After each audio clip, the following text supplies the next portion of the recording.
Sache que tu ne sauveras jamais la princesse Peach. On connaît tous cette scène, ça fait 15 minutes qu'on traverse des boules de feu, de sauter au-dessus des précipices. On s'est même battu contre Bowser.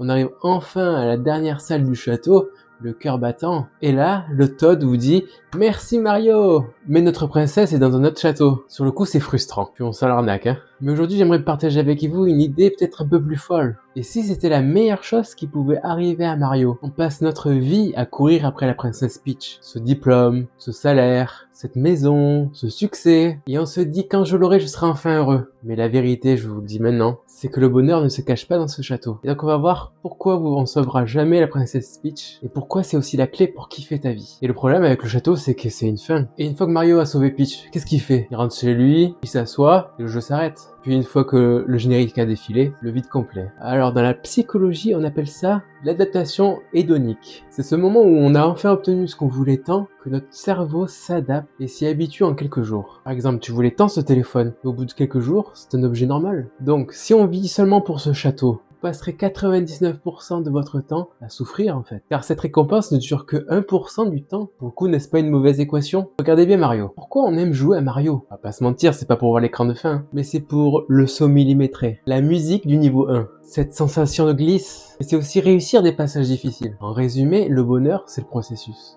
Et c'est pile poil l'erreur que l'on fait dans le développement personnel. On fait souvent l'erreur de détester un moment présent pour adorer un futur imaginaire. Mais on va se l'avouer, la vie, c'est le gameplay. Imagine, tu lances un business. Le plaisir doit être dans sa création et non dans son virement bancaire. Si tu fais du sport, tu dois kiffer le moment que tu passes et pas juste ce que tu vois dans le miroir. Car si tu n'aimes pas le niveau que tu es en train de traverser là actuellement, eh ben changer de château, ça va pas te faire plaisir. Hein. Mais pourquoi Toad nous dit que Peach est ailleurs? Car on a été programmé pour la croissance. Dès que tu atteins un objectif, ton cerveau te dit « j'en veux un nouveau ». Et ce n'est pas une malédiction, non non, c'est un moteur. Ce qui te force à apprendre de nouveaux mouvements, à explorer de nouveaux mondes. L'objectif n'est pas juste à atteindre, mais il est fait pour te mettre en mouvement. Tu dois t'amuser à ce mouvement. Tout comme le gameplay de Mario, donc cet objectif n'est pas juste à atteindre, mais il te permet d'être en mouvement, de t'occuper, de t'amuser. Alors comment on fait concrètement? Arrête de regarder le drapeau de fin, mais regarde où tu poses tes pieds aujourd'hui. Et il faut célébrer tous ces power-up. Par exemple, tu as appris une nouvelle compétence, c'est une fleur de feu. Tu as tenu ta discipline, c'est une étoile d'invincibilité. Et s'il te plaît, accepte que le jeu ne s'arrêtera jamais. Il y aura toujours un nouveau château, un nouveau Bowser.